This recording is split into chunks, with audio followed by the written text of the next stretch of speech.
الحمد لله والصلاة والسلام على رسول الله أما بعد رب اشرح لي صدري ويسر لي أمري واحلل عقدة من لساني يفقه قولي رب زدني علما اللهم رب زدني علما سيرة النبي صلى الله عليه وسلم حلف الفضول عہد نامہ کارہائی خیر۔ یہ عہد نامہ جنگ فجار کے بعد ذی القعدہ کے مہینہ میں ہوا تھا۔ اس وقت نبی کریم صلی اللہ علیہ وسلم کی عمر تقریباً 20 سال تھی۔ سب سے پہلے جس نے لوگوں کو اس کی دعوت دی وہ زبیر ابن عبد المطلب تھے۔ اس کا سبب یہ تھا کہ یمن کے قبیلہ زبید کا ایک آدمی کچھ سامانی تجارت لے کر مکہ آیا، جسے العاصم ابن وائل نے اس سے خریدا اور اس کی قیمت دینے سے انکار کر دیا۔ زبیدی نے مکہ میں موجود اپنے حلیفوں سے کہا کہ وہ لوگ اس کا حق دلائیں، لیکن کسی نے ان کی مدد نہیں کی، تو وہ شخص جبل ابی قبیس پر طلوع آفتاب کے وقت چڑھ گیا۔ اس وقت قریش والے کعبہ کے گرد بیٹھے ہوئے تھے اور بلند آواز میں لوگوں کو پکارنے لگا تاکہ وہ اس کا حق دلانے میں اس کی مدد کریں۔ چنانچہ ہاشم، زہرہ، امیہ، مخزوم اور تیم ابن مرہ عبداللہ ابن جدعان کے گھر میں جمع ہوئے اور آپس میں اللہ کے نام پر ایک عہد نامہ پر متفق ہوئے کہ وہ سب ظالم کے خلاف مظلوم کی مدد کے لیے ایک ہوں گے تاکہ اسے اس کا حق دلایا جائے۔ ابن جدعان ایک کریم النفس آدمی تھا جو بھوکوں کو کھانا کھلاتا اور مہمانوں کی مہمان نوازی کرتا تھا اور ام المؤمنین عائشہ رضی اللہ عنہا کے رشتہ داروں میں سے تھا۔ اسی طرح صحیح مسلم 365 میں عائشہ رضی اللہ عنہا نے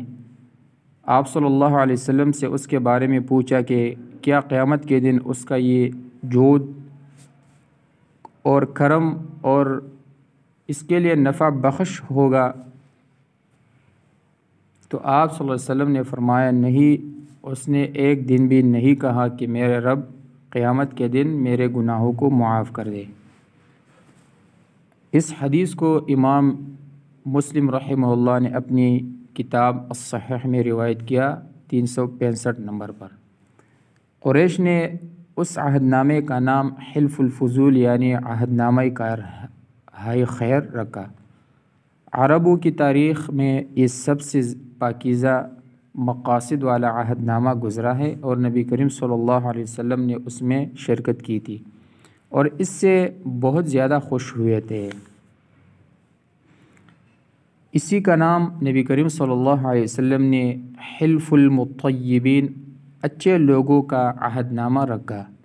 اس حلف المطیبین کے ساتھ تشبیہ دیتے ہوئے جس پر قصی کی موت کے بعد بنی عبد مناف والوں نے اتفاق کیا تھا تاکہ بنی عبد الدار سے زائرین حرم کو پانی پلانے، ان کی میزبانی کرنے،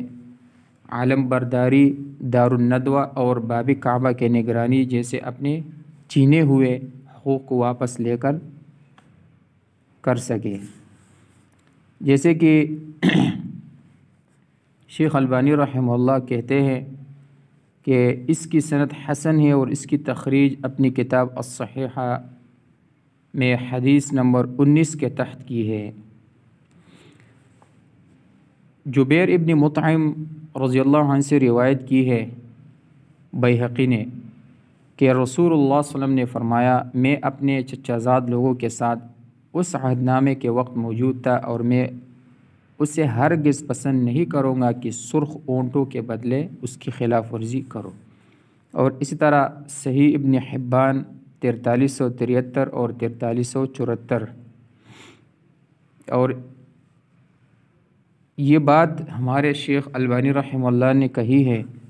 اور اس کی تخریج اپنی کتاب الصحیحہ میں حدیث نمبر 1900 کے تحت کی ہے۔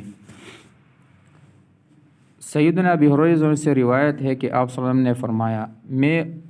اس عہد نامے کے علاوہ قریش کے کسی عہد نامے میں شریک نہیں ہوا، اور میں اسے ہرگز پسند نہیں کروں گا کہ سرخ اونٹوں کے بدلے اسے توڑ دو۔ اور بیہقی نے جو حدیث روایت کی ہے وہ صحیح ہے، اس لیے ہمارے لیے کہنے کے سوا چارہ نہیں کہ آپ صلی اللہ علیہ وسلم نے حلف المطیبین سے حلف الفضول مراد لی تھی، اور اس عہد نامے کے سبب خوشی کی جو چمک آپ صلی اللہ علیہ وسلم کے کلمات سے ظاہر ہوتی ہے وہی دین اسلام کی روح ہے، جس کا آفتاب عالم تھا بعثت محمدی صلی اللہ علیہ وسلم کے ساتھ طلوع ہوا۔ اس لیے کہ ظالم کے خلاف اٹھ کھڑا ہونا چاہیے، وہ جتنا بڑا آدمی ہو، اور مظلوم کی مدد چاہے وہ جتنا معمول انسان ہو، اور بھلائی کا حکم دینا اور برائی سے روکنا اور اللہ کے حدود کی پابندی، یہی وہ دائمی اصول ہے